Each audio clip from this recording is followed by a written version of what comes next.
Ay, putik na yan. Ito na naman yung kalaban naming mga rider, oh. Ay, buhay talaga naman, oh. Maghapong nakabilad. Tapos pagdating ng hapon, ganito. Pasma na naman tayo, mga karabs. Ay, nako. Walang ibang gagawin. Magkapote rin, mababasa yung kamay. Wala rin. Pasma. Silong na lang muna tayo dun sa dulo. Lakas pa naman, oh. Ay, buhay talaga ng isang rider.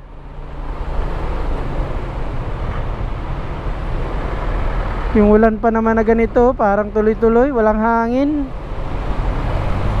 Saka namumuti pa yung ano eh, yung ulap, yung taas. Kaya maliwanag pa sa sikat ng araw na tuloy-tuloy pa yung ulan nito. Mukhang magtatagal pa.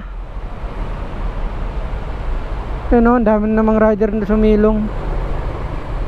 Yan. Yan o, diba?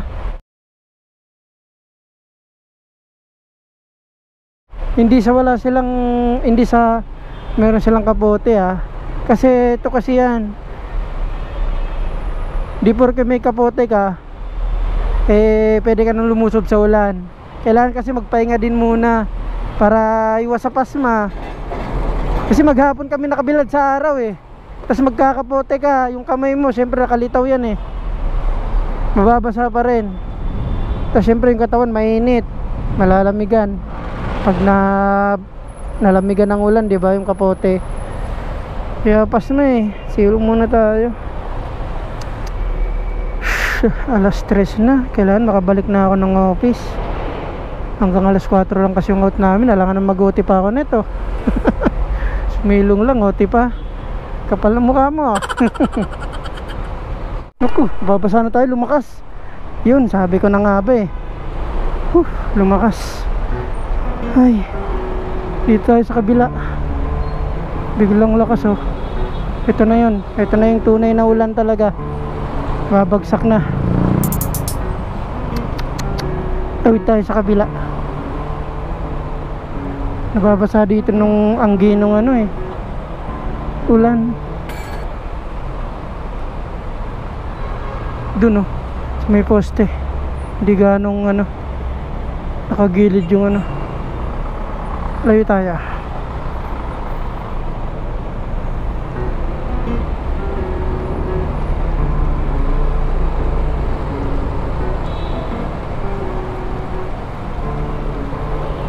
Okay, dun tayo sa Gedli. Mahirap magano dun eh, tumawid basta-basta. Kailangan may ano tayo.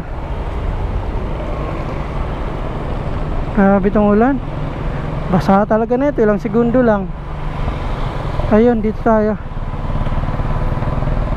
Ay. Okay. Ay, nako. Yun lang. Antayin lang natin kahit yung magano, ambon-ambon lang, pwede na. Okay na kaya to. Kasi malakas-lakas pa yung ambon eh.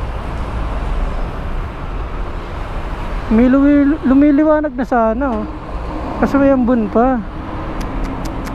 Ano, kitang-kita pa yung ano nila oh. Konti pa. Konting ambon lang. Pwede na tayong bumatche. Maliwanag na dun oh.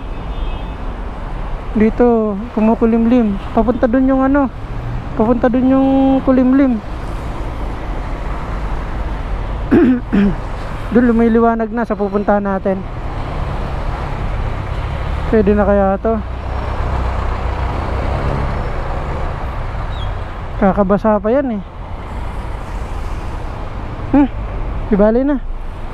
Pauwi na rin naman tayo. Pagdating naman sa office, mag-out na rin naman. Kaysa mamaya lumakas pa yan naman ulit. Ay nako. May kapote naman sana ako. Iniiwasan ko lang talaga mabasa tong kamay ko. Magkakapote ako, di nga mababasa yung katawan ko. Yung ito naman yung ano, mabasa sa akin kamay ko ng ulan, edi wala, pasma pa rin. Okay naman mabasa tong katawan ko, basta pauwi na rin naman. Wag lang tong ulo, kasi sa ulo talaga yung ano, yung hindi pwede mabasa ng ulan, no? Hindi naman ako pwedeng maligo pagdating sa bahay dahil nga mainit yung katawan ko dahil maghapong nakabilad sa araw. Yung kamay ko naman medyo napahinga naman ng konti. So ayan, kaya pagdating sa bahay hindi ako nakakapaghugas ng plato gaano, kasi nga lalo na pagka maghapon akong nakamotor, walang pahinga, kain lang yung pahinga. Nako, kinabukasan hirap akong igalaw yung ano kamay ko eh, napapasma talaga. Ayun, medyo okay na, medyo okay na to, nawala na yung ano, ulan, ambon-ambon na lang konti. Okay, thank you Lord, at nakasama ang ulan mo.